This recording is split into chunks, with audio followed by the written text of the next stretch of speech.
Welcome everybody to Hump Day Hangouts. This is episode number 522. Today is the 13th of November, 2024. We've got, as usual, some good announcements, a couple things we want to point out, some good stuff coming up, as well as some things down the road, and then we are going to get into your questions. First, though, we are going to take a minute and say hello to the guys. So, Chris, how are you doing today? Doing good. Quite busy here, fixing some automation pipes, and I'm actually looking forward when the day comes when AI can fix itself. Yeah, Oh man. Hmm. Yeah, don't we all? Let's see. Bradley, how you doing? good. Busy as all hell as usual, but I'm here, and we got a lot of questions today, so Cool. try to get through all of them. All right. Well, I got a couple of quick announcements. First one, if you have not seen the announcement, Bradley is going to be talking to Jesper on Monday. Jesper Nissen talking about schema and all things schema, especially around schemawriter.ai, which is Jesper's tool. And he's been doing a lot of work on it in 2024 and has got some really cool stuff to share with that, as well as just some good knowledge on schema. On-page SEO, a lot of really good stuff there. So if you haven't yet signed up, highly suggest you do that. I'll put the link in the chat and you can get signed up. If you are not already on the Semantic Mastery email list, just hop over to semanticmastery.com, or if you're watching the replay, you can go to semanticmastery.com/HDHO, grab one of the freebies there and hop on the list so you can get notified of stuff like this ahead of time. Other than that, also wanted to share that we are not, I repeat, not going to be selling you anything on Black Friday. So we've been doing this for a few years running. You're going to get it absolutely for free, but you need to be paying attention, or again, on the email list. Easiest way to get notified for sure is the email list. Otherwise, you're up to the whims of the social platform. And if you're on the list, you will definitely be notified. For the Black Friday to Cyber Monday timeframe only, we are going to be putting out some unique content, sharing that with you, and it is going to be based around SEO, AI, some things like that. I'm going to leave it at that for now. We've already got some of the content ready to go. The rest of it's under production. And again, we'll be sharing that with everybody who's on the email list as well as on socials, but highly recommend being on the email list so you definitely see that. And again, you're only going to have access to that from Black Friday through Cyber Monday. So you don't want to miss that. And if I didn't mention it a few times already, it's going to cost you zero, but you got to watch it during that time. Other than that, I think that's it for now, guys. Any other announcements or anything I missed? Not that I know of. All right, well, let's get into it. Bradley, I believe there's a ton of questions, so I'll let you do your thing. Yeah, we do. We got a lot of questions, so I'll go ahead and just jump right into it today. Let me grab the screen. We'll get into it. All right, I think you guys should be seeing it. Good to go. All right, perfect. So I'm going to start with Uzaifa. He's got a bunch of questions. We got a lot of questions today, so some of these are from last week, guys. I'm going to try to roll through these. The first one is thoughts on using audio or even video podcasts that may not be generated via AI for local SEO. How would one integrate that, and on what platforms would it help brand authority and hence ranking? Probably more data equals better, typically, as long as it's accurate data. And podcasts can be one of those. Podcasts are also quite authoritative, usually like the podcast platforms are, and some of the podcast syndication apps or services out there are pretty good too at being able to distribute podcast recordings to various platforms, and a lot of those have high. Like think of SoundCloud alone is a very powerful asset if you set it up for a local business, and then you push some content into it, some audio recordings. Do an on-page optimization for each individual recording, plus the overall kind of channel or whatever they call it in SoundCloud. All of that stuff is powerful, and those can be significant branded assets. So yeah, podcasts are. I think it's a great idea. And now with the AI stuff, it's not difficult. I know Adam, my partner's pointed out a few different apps that will turn web pages into podcasts or YouTube videos into podcasts and things like that. And so I think it would be worth testing. I've not done any testing with it specifically myself. I have used audio files in the past and done things with SoundCloud specifically. Another one is, I think, is it Buzzsprout or something like that that does podcast. There's another platform. I think it's Buzzsprout, something like that. But I know a few of those have been used quite a bit for just another branded asset that can take over search results for a brand search and that kind of stuff. So I know it can be beneficial. I've not done a lot of testing with this in several years, but certainly now because of AI making it so much easier to come up to create audio files, it's worth testing again. Um, I'm not going to volunteer to test because I don't have a lot of bandwidth right now. I'm a little bit overwhelmed with my various responsibilities currently, so I don't have a lot of time to do new testing right now. But eventually I will. And matter of fact, in about 2 weeks I should have a little bit of time freed up where I might even start messing with that a little bit. So I'll let you know, Zypha, when I have some more details to share. But it's definitely worth testing. Some of the things that you can do is create content around specific, service keywords or products or services that the company would provide, right? And remember, a lot of these AI apps now, you can literally go find somebody else's content, whether it's a web page, an article, an interview, a YouTube video, anything like that, and submit them to some of these apps that would create an AI voice podcast from that content. And so you could find content out there that's specific to the products or services that a particular business provides, and then have audio content created around that then you upload as a podcast that's optimized for a keyword plus location modifier, etc. And those can end up ranking too, right? And then use those as backlink opportunities to place a link back to your client's assets, your money site, GBP, etc. And also just to drive traffic. In other words, if somebody lands on a podcast and they listen to it, um, you want to make sure that the brand name is in the SEO titles of those and all of that too. So it creates the association between the brand and those products and services and the location.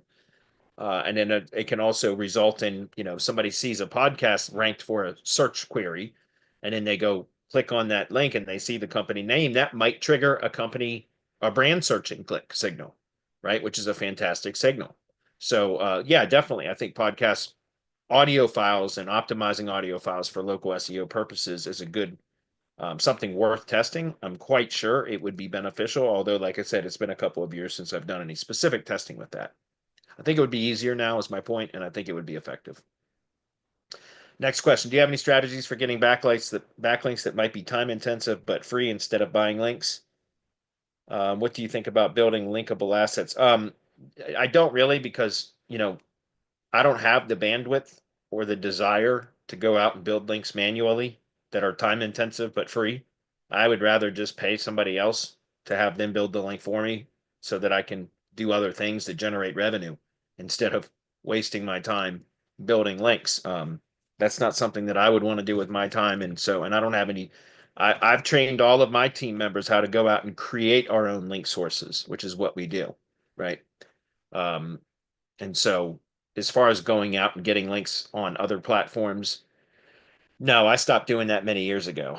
I never enjoyed link building in my own agency until I started a white label link building service. And by the way, the whole reason I started the white label link building service was because I needed to find better, more effective links. The vendors that I was using in my own local SEO agency, I never built links in-house ever, other than Web 2.0 stuff and things like that. I never enjoyed running tools. I didn't enjoy doing outreach to try to get links placed on blogs and stuff. I didn't enjoy the long manual process of trying to get links on some of the higher authority properties, but requires a bunch of hoops that you have to jump through. I never enjoyed any of that kind of work. What I did fall in love with, though, no kidding, was like hunting down expired domains that have proper metrics and in rebuilding those, and then because it's so effective and all of that. And so and actually analyzing backlink profiles, which is what we do with competitive link analysis reports and full SEO audits, things like that. I enjoy that. For some reason, that kind of stuff, I nerd out on that stuff. But I never enjoyed actually manually building links. I liked developing a process for link building. That was fun. I enjoyed that. And I built a whole white label agency around that, those services. So to be clear, that was not something I spent a lot of time doing, was building links manually myself. I never did that. I never enjoyed that. So again, I would recommend, if you don't have any money but you have time, then yes, that would be a good strategy. I don't have any recommendations for that though, because I just don't do that. Okay. I would rather spend the money and have somebody else place a link for me so that I could spend more of my time generating more revenue, doing things, focusing on revenue generating activities is what I mean. Okay. So I'm not picking on you as IFA. If you've got more time than money and you want to go out and build links, by all means do it. I'm just not going to be the guy to tell you how to do it because that's not what I do in my own business. Adam, you got one for us? Yeah, just real quick, and I think you can speak to this as well, but I think, a path for him to take is to go out and look and see what people are doing because there's a ton of information on, I'm just going to pick one out of there, like niche edits. And it's like a lot of these right now could be things that you do outreach for, and it's going to be really time consuming, but people do this, and that's what a lot of these businesses do that sell you links is they're taking care of all the work. So you could do some searching, AI tool, whatever you want, and find out the rough process. And then it's up to you to build that process. And that's what people are paying for is because it is time consuming. It can involve other tools. But, if you're doing this at a small scale for either your own business or one or two clients, it's probably something you could do. It's just a matter of you're going to have to spend the time building your own processes. It's not that you just do something and a link appears, right? There's a lot of stuff that goes on in the background, building the processes, working the system. Maybe you have a 5% success rate and you've got to figure all this stuff out. But that's kind of what Bradley's saying. I just think you're clearly, capable of doing the research and then just rebuild those processes because it's out there. If you look around, you can find what people are doing. Thanks, Adam. Appreciate that, man. So next question says where to publish blog posts, brand, LinkedIn page, Medium page, money sites, Web2s, and Drive Stacks, and is blog content worth it and local? I think what you're at, I think this is he's saying where to publish blog posts, and then I think what he's doing is giving some options like the brand, the LinkedIn company page, Medium page, money sites, Web2s, Drive Stacks. Where should you publish blog posts? I think I'm interpreting that correctly. I was just looking at comments. I think that's what he's asking. And if that's the case, then yeah, I would say all of those places except the money site, unless you know how to publish content on local business sites now. I'm assuming you're talking about for local SEO. And the reason why I say don't publish blog content on money sites unless you know what you're doing is because you can cause competing pages or potential just because they're competing pages does not mean that they're cannibalizing, but that they're cannibalizing each other, but it does mean that it's potential cannibalization. And competing pages lowers kind of the site quality score and lowers the performance of any of the pages that would be relevant to the search query that the page can get an impression for. It's better to have one page on the site that is optimized or focused that is optimized for the specific search query.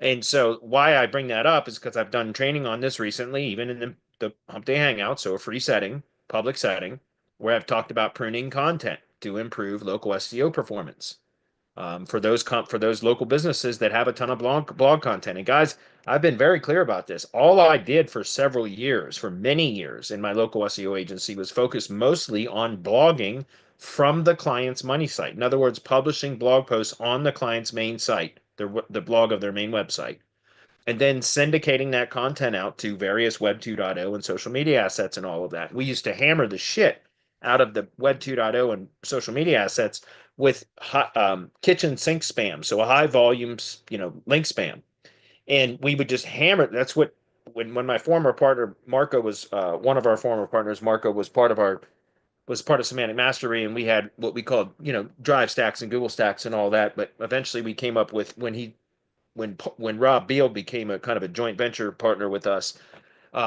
We ended up retitling it's called the SEO Shield, and the SEO Shield was a Drive Stack, the branded Web 2.0 network, which is the syndication network, a few other additional assets like the ID page and all that kind of stuff became what we called the SEO Shield, and we would just hammer those assets. Why do we call it the SEO Shield? Because it was all of those branded type of assets and Google assets and all of that were built to link directly to the money site. And then we would do all of our link building to the SEO Shield assets. And at the time, bulk link spam was still effective. It may still be effective if you do enough of it. I don't like doing link spam at all anymore. I don't like that at all. I prefer 100% relevant links that we place one time and they last for pretty much forever. You see what I'm saying? Whereas high volume link spam, you have to constantly be building new links with the tools or buying link gigs or whatever, because a lot of those they're low quality links that you have to make up for it in high volume, and so a lot of those links get terminated or suspended or de-indexed over time, so you have to constantly be replenishing those links. But for a long time, that's what we did. And so when Google's algorithm shifted and really the helpful content update, which was about a year ago now, that is really when I started seeing a lot of the sites that we have been blogging on for years, local business type sites, started to drop in rankings and organic search performance.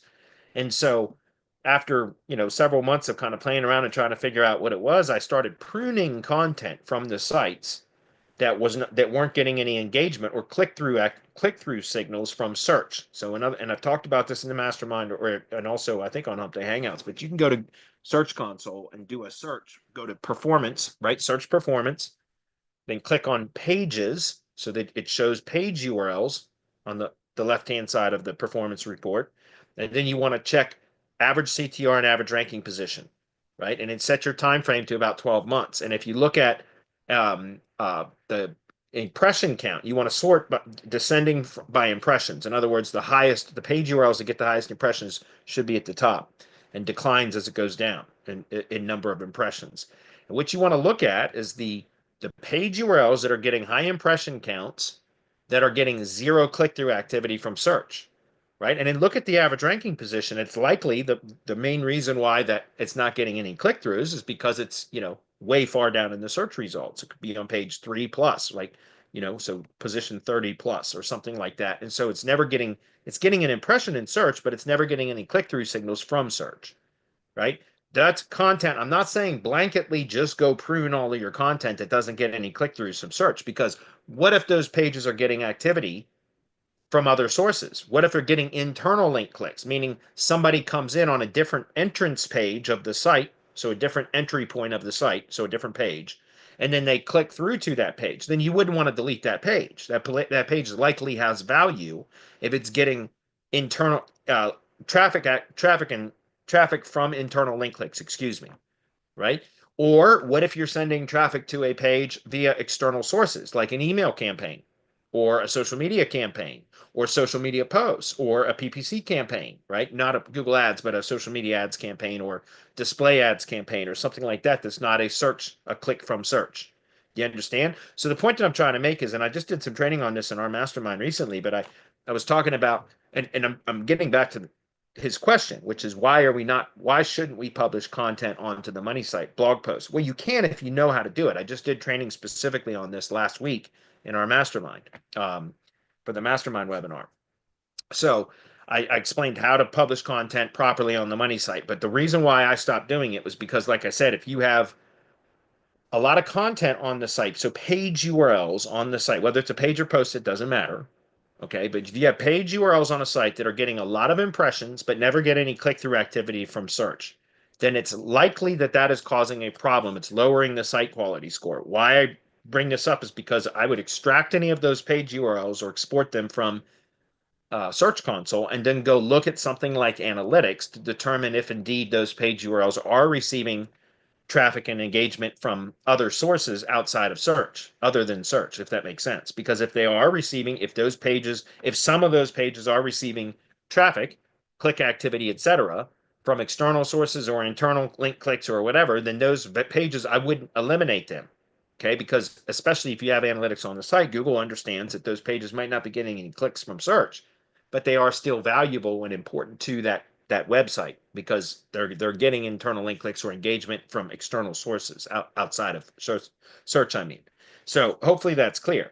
But the reason I bring all of that up, guys, is because what is the alternative then? If you're not supposed to publish content on money sites, which I'm not saying you're not supposed to, I'm saying you got to be careful. If you're going to do it, you can cause problems if you are publishing content that is competing with other pages on the site, right? It's going to lower the performance of all the pages that are relevant to a search query when there's more than one page on the site that can be served for given an impression for that query.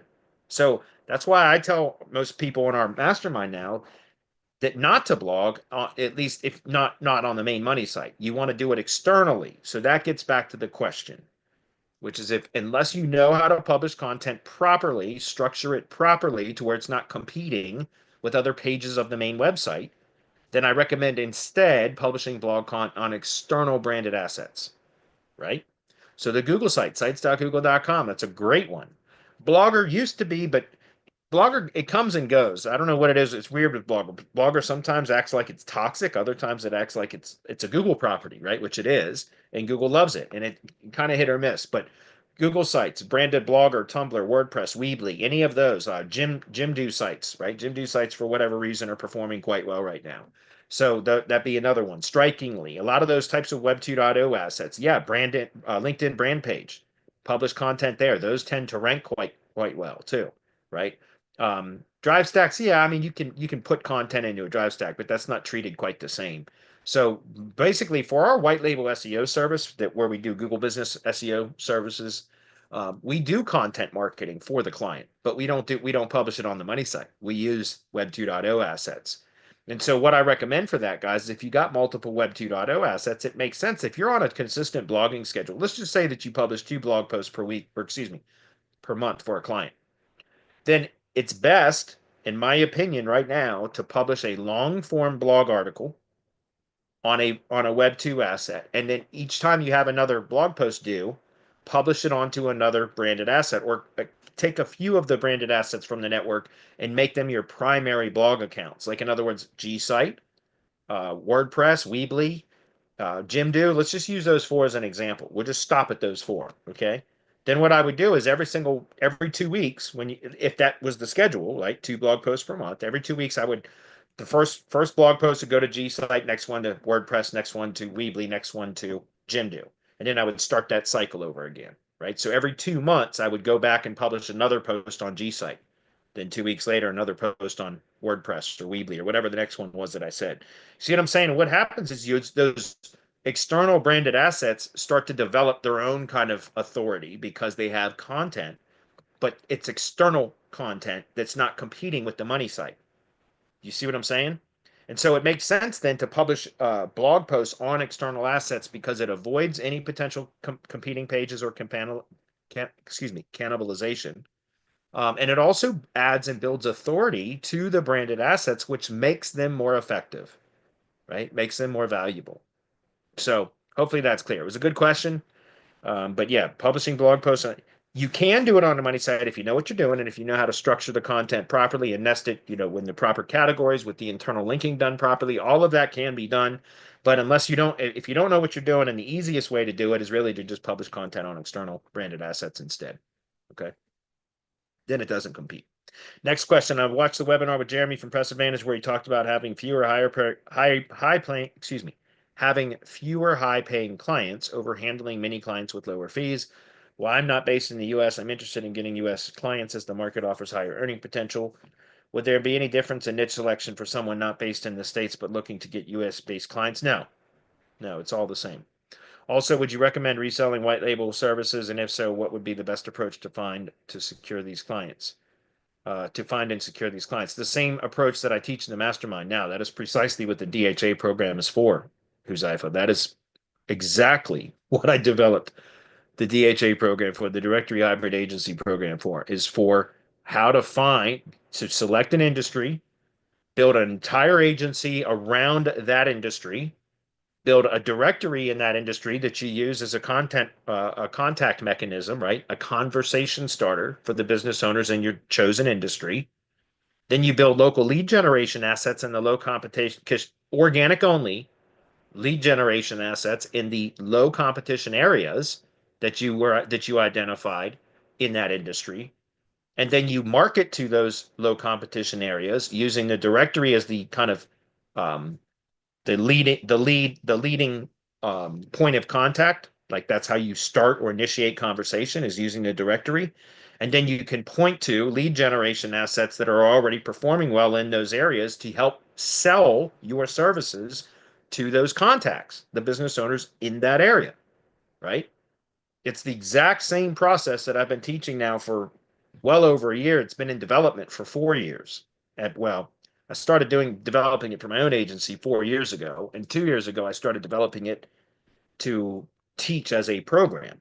And for the entire year of 2024, I've been teaching the DHA program, phase 1, really. Next year in January, we're going to start phase 2, which is the sales and fulfillment side of it. But phase 1 is setting up all of that infrastructure to do exactly what I just described, which is pick a niche, build a directory, well, create a brand for that, build a directory, then set up a cold emailing system, start building local lead generation assets in low competition areas, SOPs for how to identify them. And then once you start having some results in some areas that you have organic lead gen assets only in, you use those as sales tools when you do your outreach, using the directory as the outreach process and the cold email system as the mechanism to initiate conversations. And then once you get on calls, you start pitching your services and you have assets to point to that you already have results for, if that's clear. So that is precisely what the DHA program is for, his iPhone. That's the best approach to secure those clients, in my opinion. I've been doing local SEO for 15 years. I've had my own agency now for 12 years, and out of all the approaches I've ever used to try to land clients in my local SEO agency, by far this is the most effective, the one that I just described. Okay. Are there any non-US members in the mastermind community who have successfully done this? Yes, there are mastermind members that are using the directory process, hybrid agency process right now. There's several of them in the UK. There's probably some in Canada for sure. So some other countries as well, English-speaking countries mainly, but that doesn't make any difference. As long as you know how to contact people in English, you can target the US market. Okay. Craig, what's up, Craig? I think you're on today live too, aren't you? Yes, he is. What's up, buddy? So it's good when somebody's here on this call and then I have a question to answer because then I can get feedback in case I'm going off the rails as to whether I'm answering it properly or not. So what's up, Craig? It's good to see you, man. What is the website that you created that we can ask that you have past history of videos that you connect to AI? That's this one here. I left it open. It's this page here. This is the page that's available in between live sessions, live Hump Day Hangout sessions. So I want to put this in chat. And that's for you, Craig. And apparently I'm signed into the Virginia Hangouts. I don't know why that is. That's one of my YouTube channels, and it's apparently I was signed in as that channel because that's why it came through as a comment from Virginia Hangouts. Anyway, hopefully that's clear. It's that's been trained up until Adam. If you're still on, do we get to refresh the training for that every so often, or is that just up to whatever date it was that we trained it? I missed the first part of that. I'm listening, but what specifically are you referring to? The Delphi Brad the AI or AI Bradley Yeah, bot. I should go in and check. I thought it was getting up-to-date stuff, but I might want to double check that. I'll find out. Yeah. Okay. But yeah, I had it set up to pull from the playlist of Hump Day Hangouts, but I haven't checked the sources in a little bit. Yeah, I'm wondering if we have to go in and manually, retrain it so often, or if there's another way to automate that. But Yeah, yeah, I if you thought it don't was mind just looking at automated, but that. I'll find out for sure. Okay, thanks, man. John says, "Can I purchase one of those directories from you?" No, not yet, John. It's not something that I planned on creating as a done for you service, although I've had a lot of requests for it. Typically, when I get a lot of requests for a DFY service, we end up creating it because it's stupid not to. But no, but what I do have, John, is a SOP for how to configure the directory that also comes with a pre-configured clone file that you can import with full step-by-step instructions on how to import a clone file into your host, so that you have a pre-configured directory, and then you just got to go in and swap out what's relevant, like logo and all that kind of stuff. So I do have an SOP for that, but we don't have a done for you service for that yet. And I don't know when we will. It's not a priority for me right now. Okay. Sorry about that. But in the mastermind, we have full SOPs. Like I said, you want to come join the mastermind, you get the SOPs, and then you can go out and build your site and follow the step-by-step instructions, and you'll have it done very, very quickly. Sam says, "Do you have a white label SEO service for on-page SEO?" No, we do have white label Google Business SEO services, which includes on-page for the Google Business profile, but not for the self-hosted site. We will provide on-page recommendations. So I will do I have a full SEO audit service where I will go through and give very specific on-page optimization recommendations after I've analyzed the site and I've determined where their problems exist, if any, which there's always problems, sometimes a lot less problems than others, but there's always problems that can be found. Whenever I audit, I've never once done an audit where I didn't find something that could be improved. In most audits I do, I find a lot of stuff that could be improved. And so we have full SEO audits where I go into very, very fine detail, like very thorough detail about what needs to be done in order for the on page, I mean, in order for the site to perform better. And I do that for both the self-hosted site, the GBP, and also how to optimize the entity. So basically the knowledge graph for the branded location, right? And then there's backlink optimization, analysis, and optimization as well. Like all of that's included in the full SEO audit. We do not do on-page SEO optimization or on-page changes for self-hosted sites for clients, period. That's a policy of mine, and that's not something we are ever going to do. I don't want access to anybody else's websites. It's a nightmare trying to do that. It's also, you have to be proficient in all these different page builders and all these different site platforms, because now a lot of people are using stuff other than WordPress. And there's just no way, and I'm just not going to do it. So the only time I would do on-page optimization changes for a client is if we built the site for them. And and I don't build sites for anybody other than my tree service contractors, and those are high-level sites, and they don't even get choices. Like that's it. That's all they get, right? And that's just because that's the industry I'm in. A long time ago, I got away from doing on-page stuff for clients because, again, there's so many different page builders, so many different themes or plugins. There's so many different now website platforms, and there's no way that I can be proficient in all of those or train a team. And I don't want the headaches or the complexity of getting access to clients' accounts and all that stuff. I just don't want it. So we don't do it. We provide on-page optimization as a white label provider. I mean, just be clear, John. If you think about it, imagine, or I'm sorry, I kept calling him John. That was it's Sam. Sam. Sorry, Sam. I was calling you John. What I was going to say was as a white label provider, like in my own local SEO agency, I've done on-page changes for years. I don't now with Tree Guys, if they have an existing website and they don't want to use one of my websites, and if they need on-page changes, I will provide instructions, written and a video explaining everything, showing, and then tell them, fine, have your webmaster execute these changes, because I'm not going to do it. As a white label provider, you can imagine we would have to get access to your clients' accounts. We don't want that. That gets really messy really fast. And then if there's ever a problem, what happens? It all flows back to the white label provider as the culprit, the person that created the problem, even if we didn't. So I just avoid that 100%, like the plague, right? And so therefore, I will not do on-page changes, but I will provide recommendations, very specific recommendations that then you or a webmaster could execute. Adam, I see you are itching to comment. I am, but this is circling back to Craig when we have a minute. Sure, go ahead. Okay, yeah, I was just gonna say, yeah, I hadn't looked at this in a couple months actually since setting it up and kind of tuning some stuff, but Delphi .ai is what we're using, and you can get stuff from all over the place. You can connect an entire YouTube account. You could upload a video. You could upload a website, a page from a website, entire Twitter backlog, podcast or podcast episode. Social media, you can upload individual files. You could do like files from Google Drive. It's all over. So yeah, pretty comprehensive and pretty impressive. This is them, right? Yeah, this is them. Yeah. Yeah, we got in on this way early because Adam, I guess you interviewed one of the founders or developers or something. Is I that forgot right? how I came across them because I was using a different company or testing them out, and yeah, I don't even remember now. I guess that was this spring sometime. Yeah. It's pretty cool. So you said it is being auto updated? Yeah, I've got to get in touch with them and see. I think it isn't auto, but it's in the sense of new content. We have connected our YouTube channel, so new content is being added. Is being crawled. And so what I'll need to be, but it didn't backload, and I did that. I remember doing that on purpose because I was like, I don't want stuff from 2014 being uploaded. But so I'll have to see over time what happens. But right now it just goes back to May. Gotcha. Yep. Cool. Well, thanks for looking into it.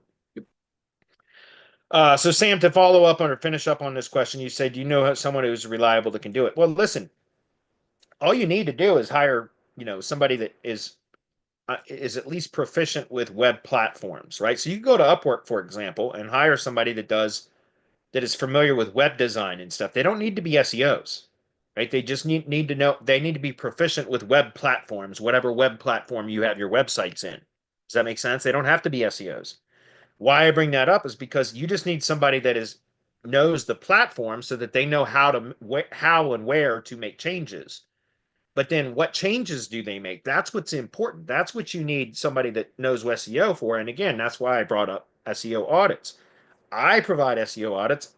I'm not looking to take on more audits. It's not like I'm desiring to send a bunch of people to my audit service, but I do get a lot of audit orders. I do 5 to 7 per week on average. And I'm just stating that because again, you don't need somebody that is an SEO to be able to execute changes. What you need is somebody that can provide you with what needs to be done, right? The instructions for what should be changed. And the way that I do audits is I don't just give somebody instructions. I explain exactly why I'm providing those instructions because I want you to understand not just what to do, but why you're doing it, right? Because I don't want to give a man a fish. I want to teach a man to fish because for a couple of reasons. Number one, I don't want to have to do audits every single time you have another project. I'm not picking on you, Sam. Some of my white label clients, the standard operating procedure is they get an audit before they ever order any links or before they ever start any SEO campaigns for their clients. They get an audit from me first. And I think it's a great strategy. I don't mind those so much because they already understand all the concepts of those audits. In other words, my client who has clients, so as a white label provider, my client comes to me with their clients and from their clients' websites or projects, and they ask me to audit them before they start any link building services or anything with me.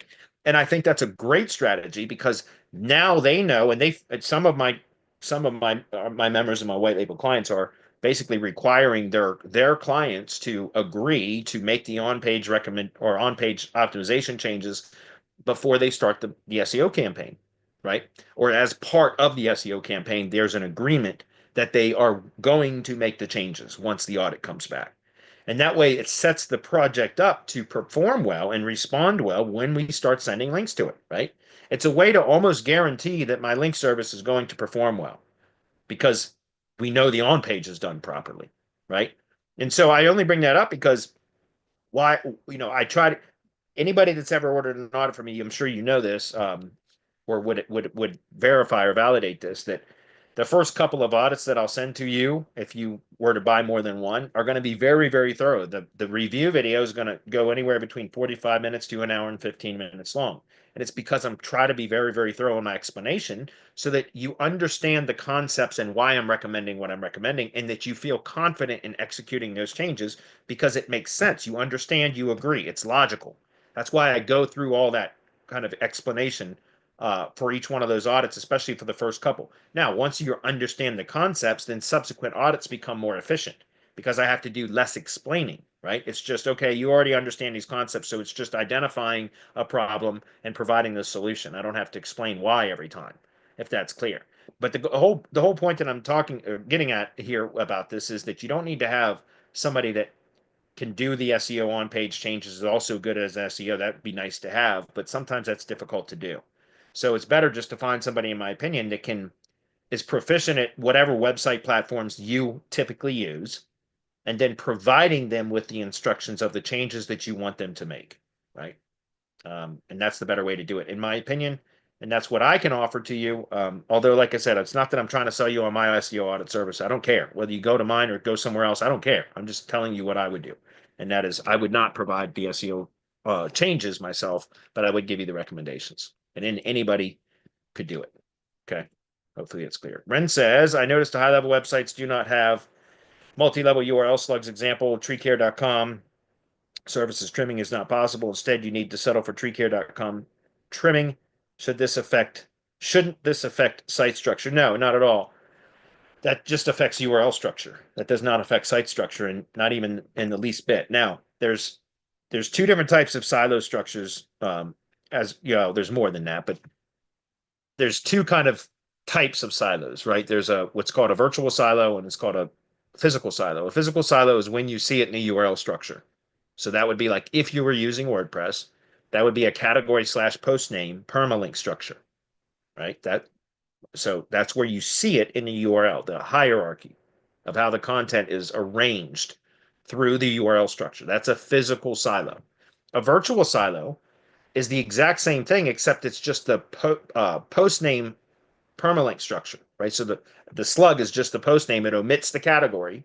So it would be domain.com or whatever the root domain is /post slug, whatever that slug is. It would omit any of the directories in between. So the category hierarchy, or the page hierarchy. So remember, it doesn't always have to be pages or it doesn't have to be categories. It can just be a top level parent page and a child page, or it could be a category and a subcategory and then a post, etc.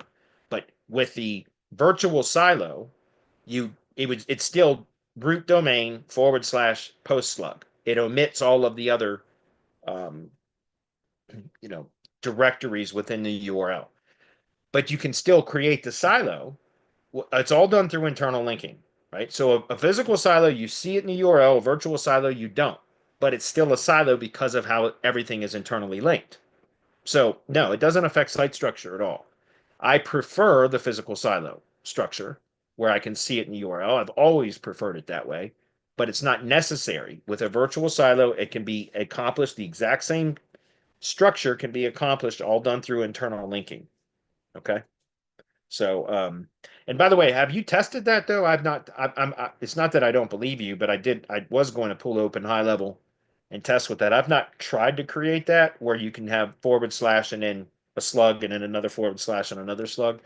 Um, I would assume that you'd be able to do that, but maybe you've tested it. I've got high level open and I was going to do it, but I don't want to. I'll test it on a test site, not a live site, and I'll play with that later.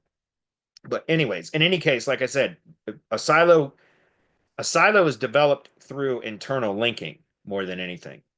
Does that make sense?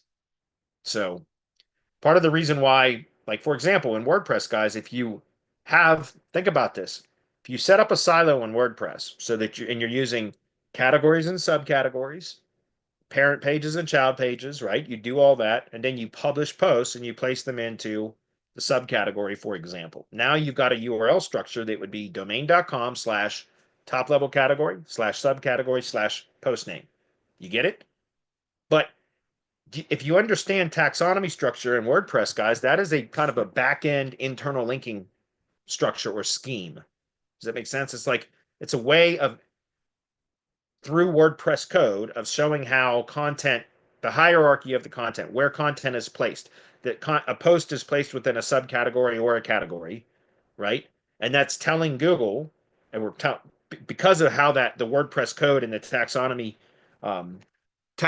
work in WordPress is in the back end, Google can see that post was placed within a category, right? Or a subcategory, either one, doesn't matter. So it's kind of a back end code level internal linking scheme. But on the public facing side of things, which is what we see on the web browser, right? That is all done through internal linking.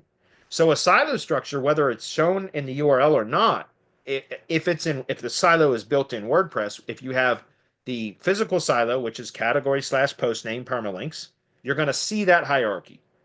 But if you do a virtual silo, which is just a post name permalink, it's still the same hierarchy. The only thing, because it's still content placed in the same categories and everything else, it's just the displayed URL is different. That's it. It makes no difference whatsoever. It's all done.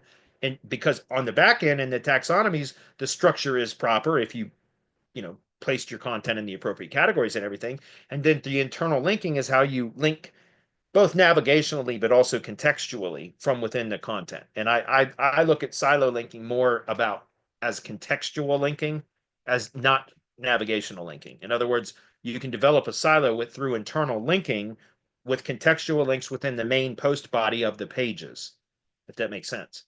It's navigational links are treated differently than contextual links, right? They're weighted differently. So internal linking within a silo should be done contextually, right? So that means within the main post body of the pages or posts.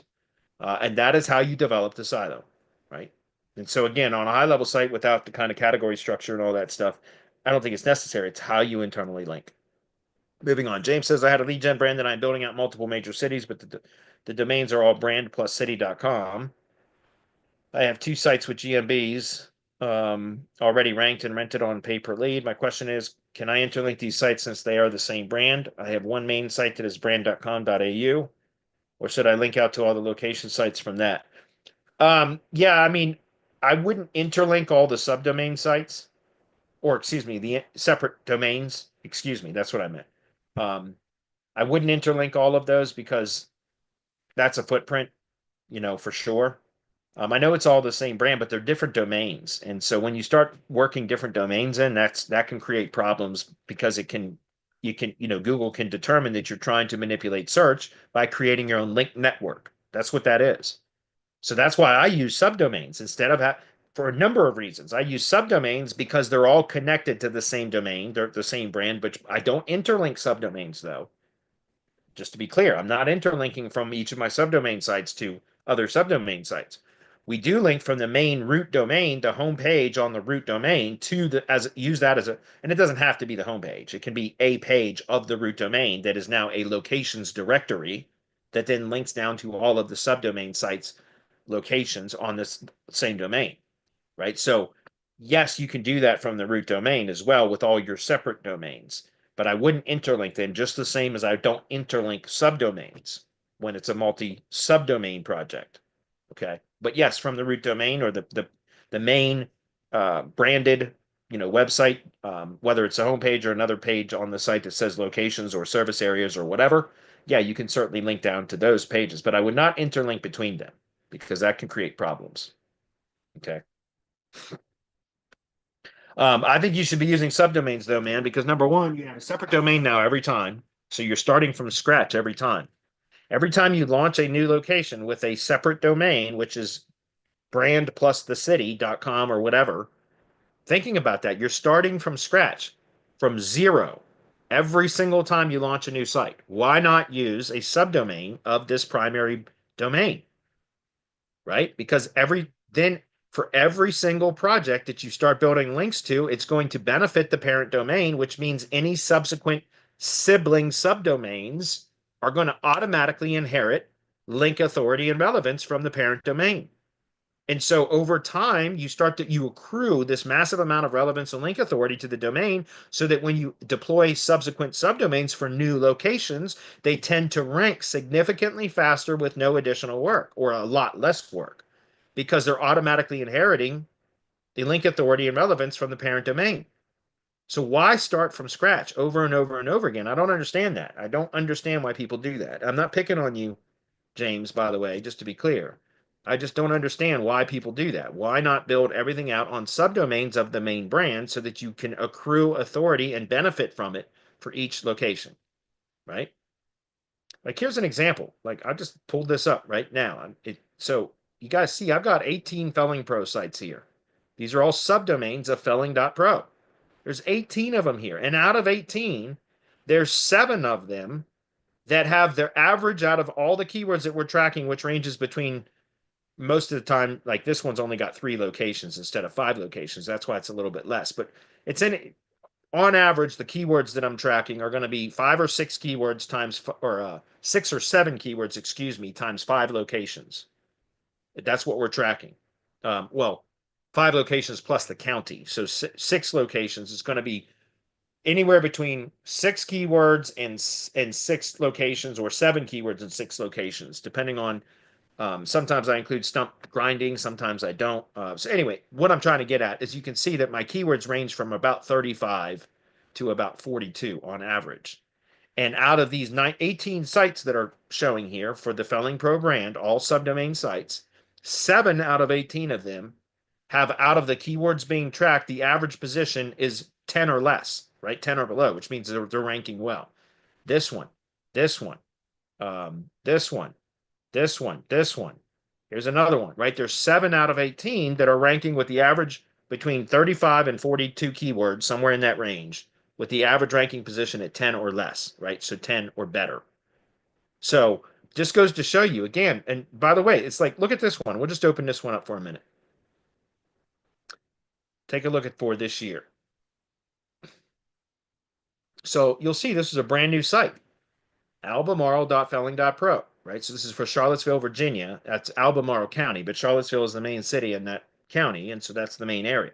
That's the one keyword that's still not performing all that well. But look at this. We got 31 out of 42 keywords on the top 5, 34 out of 42 on the top 10. You can see this was a brand new site, guys. I just launched this site on September 12th or 13th or something like that, September 15th, whatever it was, somewhere around there. So it's not even a month old yet. And look where it's climbed up to, right? It's because it automatically inherited authority from the Felling Pro domain and relevance. Does that make sense? So I'm just pointing this out because, you know, I don't like to see SEOs that are causing a lot more work for themselves than they need to. And going with a separate and unique domain every time, you're starting from scratch every time. And I would recommend that you use a subdomains instead. It's smarter, it's more efficient, you'll spend less on domains, you'll benefit from the links that you're building to other locations. New locations will instantly benefit from that. It's just so much more efficient. Okay. Anyway, moving on. Huzaifa again. Have you checked out Perplexity pages? Do you think it'd be used expand entity footprint? I have not. I've not looked at that. I will open that up though to look into after the call. We don't have enough time for me to analyze stuff like that live on the call. So I have to look at that later and then come back and talk about it next week. Next question. Sebo says, I love your videos. Quick question. Is there an actual proof that CTR signals improve rankings? Yeah. You apply CTR signals to a project and see what happens. That's the proof. You know what I mean? I find it hard to believe that they help me ranking better. I got to do on-page optimization and build backlinks too, and they're only 24 hours in a day. I understand, Sebo. But there are multiple things that that make up, there's multiple kind of tasks and items and things that we could do that make up the overall ranking pie, so to speak. Like, in other words, there are a lot of things that need to be done to properly optimize to rank in local search. And I talk about these all the time, but there's 4 main components. Entity, always start with that. On-page optimization for the self-hosted site, on-page for the GBP, and then off-page signals. And off-page includes 2 components, backlinks and engagement signals. So there's all of those things, and there's a whole lot of factors in each one of those kind of, areas that I just described. So there are literally hundreds of things that we need to be doing to be optimizing properly for local search. So Sebo, that's why you should, find SOP, standard operating procedures that you can follow that are going to help you to be efficient with what you're doing and focus on the things, the optimizations points that provide the highest leverage so that you can do less work, right? If you're spending a lot of time doing stuff that has marginal, that can only produce marginal gains, when instead you could be focusing your efforts, attention, your time, etc., on things that can produce significant gains, then you should be focusing all your attention on those big levers, not the little levers. You get what I'm saying? And so that's what I try to teach in the SEO audits, by the way, is there's 19 points in my audits across those 4 areas that I just described. And those are what I've discovered are the kind of biggest optimization, or the optimization points that have the highest leverage. In other words, if we execute those things properly, all the points, the 19 points that I cover in my audits, then the project is likely going to perform well. And engagement signals is not something that I take into the audits because I don't have access to Google Business Insights, Analytics, Search Console when I do the audit. So I can't look at what the engagement signals are. So I omit that. But engagement signals are something that absolutely can help a client rank or a project rank. And you have to understand why. Brand authority right now is critically important to local SEO. And when there are local people in the same kind of general physical area as a local business, and it's validated traffic signals where somebody with a real Google user profile has a real Android phone, and they go and they do a branded search and click signal from Google search for a local business brand, that signal is huge for ranking in local search, because it shows that that company is being searched for by name within its own local area, which that's an authority signal. So CTR can absolutely, now that's the caveat though. CTR, using a lot of CTR apps with unvalidated or non-validated traffic sources, does not produce near the effect as validated traffic signals, which are validated traffic sources, meaning Google could verify, or at least thinks that it's real traffic from real users. That those clicks are weighted significantly heavier than a unvalidated traffic signal. Does that make sense? And so that's why a lot of the CTR apps, you know, people do a lot of higher volume search and click signals and all of that because the signals are weaker. They don't produce as much effect. So people think, well, I just need to increase the volume of signals, so the quantity of signals, in order to achieve the desired effect.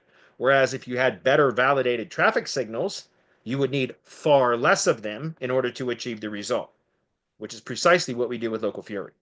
Okay, we do low volume, but validated traffic signals. And it works really well. Better when it's a public street address.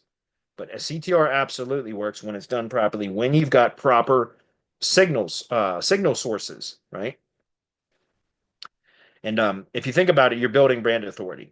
And it's a way to influence Google into thinking that the brand is more authoritative by simulating branded search and click signals. Okay. Uzaifa says, while Web 2.0 entity assets are only made for the locations with a GBP,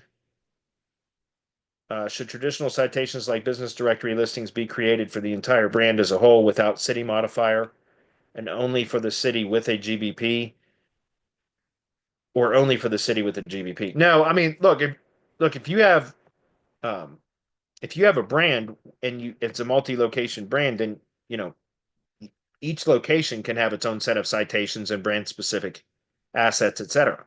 Or excuse me, location specific assets, etc. I don't. If you have a multi-location business and there's a brand headquarters, then by all means, yeah, the brand headquarters could be a whole set of its own location specific Web 2 assets, citations, etc. But in any case, you have brand, which, by the way, how do you influence the brand knowledge graph?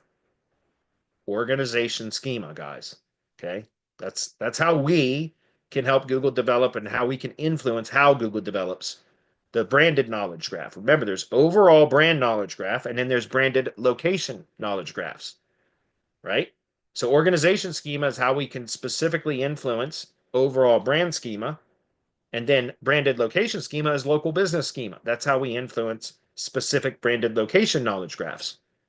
Do you understand? And so for organization schema, you would use non-location specific assets or location neutral assets.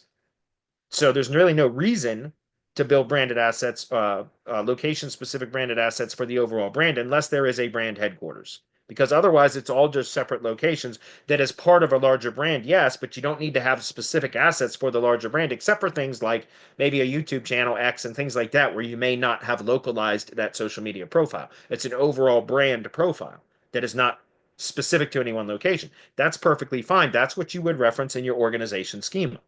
Non-location specific branded assets. But any location specific branded assets should be referenced in local business schema and the ID page that gets referenced in the local business schema. You understand? So again, it's not necessary to try to build citations to everything. If you have a brand, then it's just going to be for each individual location unless you had a brand headquarters. That's clear. Moving on. Can you briefly explain what a geositemap is and how it differs from a regular sitemap and its importance for local SEO? A geositemap just tells Google where they can locate a KML file. A KML file is a keyhole markup language. Go look it up. KML file, keyhole markup language. It's kind of an older technology that they used to use to kind of inject location information into the search algorithm. So that's basically all that it was for. I think, it's one of those things it's fairly simple to set up. So I still see some people using them. I used to use them all the time. Now I don't bother with it anymore because we can accomplish with schema what geositemaps used to be for. Some people are still using them. I just did an audit today that I saw a geositemap. But it's just a geositemap just tells Google where they can go to for the KML file, the KML data, keyhole markup language data, right? Which just basically is coordinates and things like that for each location. It's not, I don't think it's really necessary to do anymore. Some people might have a differing opinion than me about that, but basically it's local business schema can accomplish what KML files used to do. Man, we didn't even get to today's questions, I don't think, because I was just answering last week's or no, that was in between this week and last week, so I was still doing right. Let me hide these guys. I think I'll answer one more and then I'm gonna wrap it up for the day. My S3 URLs appear with region-specific subdomains, making them longer instead of the cleaner format without that subdomain. Is this default setup now, and there is no way to revert to the cleaner URL structure? Not that I'm aware of. I think they had to do that because they just added the regions and all that, but it doesn't matter. Don't worry about it. Honestly, it doesn't matter. Who cares? The regions in the URL, who cares? If you optimize the page itself properly, the ID page properly, or any of your cloud pages for that matter, then it doesn't matter really what the URL is. Honestly, it doesn't. So I wouldn't worry about it. All right, guys, I'm going to wrap it up. It's 5 p.m., so I'm done for the day. We'll come back next week and pick right back up where we left off. Appreciate you guys. Anything I need to address in here? I didn't have a chance to hop over there. I think we're good. What do we have there though about de-optimizing a page? Uh, 2K3 design. Do you have a process for de-optimizing pages? And you have two pages. One is ranking for a keyword. You want the other page to rank for, but you want to keep both pages. Well, I don't have a process for that because it would depend on, I guess, what the keyword is and the situation. At least I assume it would depend. But yeah, I don't have time to answer that right now. But if I had some examples, I could probably guide you. So I don't know if you want to post in the questions form for next week and provide two examples, then I can show it to you. Okay. Thanks, Jason. What's up, Jason? Hey, Bradley and crew. Congrats on 10 years. Nick says you can't. You can only do one / in GHO. Okay. Like I said, I hadn't tested it. I believe you. So it's no big deal. It doesn't matter, guys. The difference between virtual and physical silo makes no difference. It's how you set up the silo through internal linking that matters. Okay. I think that's it, right? Let me get out of here before somebody else asks another question. So, Bye, all right, everybody. guys. Thanks, everybody. See you later.